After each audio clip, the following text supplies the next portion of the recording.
Bonjour, bienvenue sur dessinerenligne.com. Dans cette vidéo, nous allons voir comment sublimer vos dessins avec Photoshop.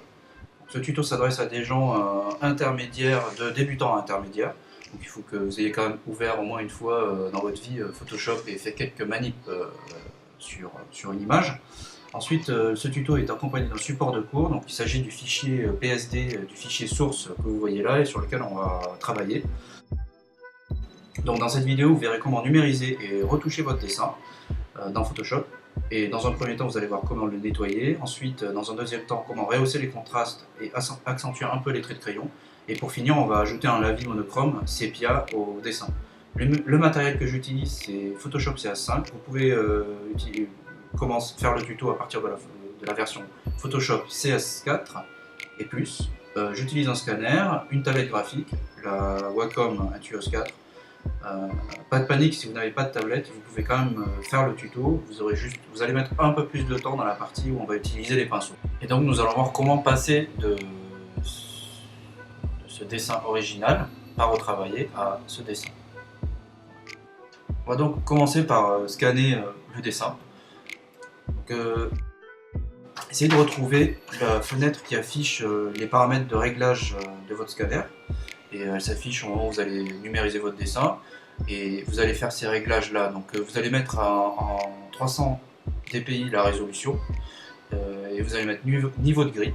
Pourquoi niveau de gris? Parce que même si votre dessin est en noir et blanc, le scanner va interpréter votre dessin en couleur. Il va donc afficher les pixels de couleur pour créer toutes les nuances de gris qui apparaissent sur votre dessin. Pour avoir que les nuances de gris, donc mettez niveau de gris et vous faites numériser. Une fois qu'on a scanné le dessin, vous l'enregistrez. Moi je l'ai enregistré sur le bureau et donc je vais l'ouvrir avec Photoshop. Donc je le sélectionne, je fais clic droit, ouvrir avec Photoshop. Voilà. Donc il va s'ouvrir à la verticale et je pense que ça va être la même chose chez vous. Donc pour le mettre dans le bon sens, il suffit d'aller dans Images, rotation de l'image, 90 degrés, anti-horaire. Voilà, donc là il est dans le bon sens. Donc, avant d'enregistrer, je vais déverrouiller le calque. Donc, je double-clique, je fais OK pour le déverrouiller, comme ça je pourrai travailler dessus. Et ensuite, chose indispensable à faire avant de commencer, on va l'enregistrer. Donc, je fais Fichier, enregistrer sous. Je vais l'enregistrer sur le bureau, je vais l'appeler Dessin. Et là, je choisis bien un format Photoshop. Et vous voyez, quand il a écrit .psd, c'est le format Photoshop.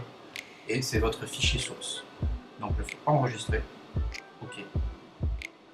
Et voilà, là je peux commencer à travailler. Avant de commencer à travailler sur l'image, je vais vous montrer quelques raccourcis qui vont vous permettre, et qui sont utilisés par les professionnels de Photoshop, qui vont vous permettre de travailler de manière plus fluide. Donc par exemple, là vous allez, quand vous êtes sur Mac, vous avez besoin de mettre votre dessin en plein écran. Donc il suffit pour cela d'appuyer sur F, voilà, ça le met en plein écran.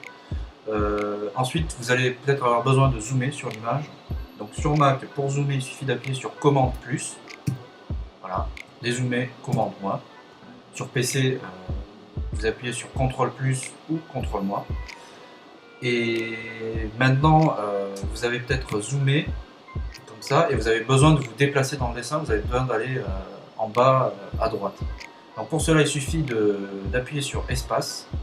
Et vous maintenez la touche espace enfoncé, donc là vous avez une main qui s'affiche, et pour vous déplacer en fait il suffit d'appuyer sur la clic gauche de la souris, de la maintenir enfoncée, et du coup vous déplacez la souris, et donc en même temps vous pouvez vous déplacer comme vous voulez sur le dessin. Donc ça vous permet vraiment d'avoir une certaine fluidité dans votre travail, vous n'avez pas besoin d'aller chercher l'outil main pour vous déplacer dans le dessin. Et vous n'avez pas besoin d'aller chercher l'outil Loop pour zoomer dans le dessin et puis reprendre votre outil. Alors nous allons passer tout de suite à l'étape 2, nettoyer le dessin et rehausser un peu les contrastes du dessin.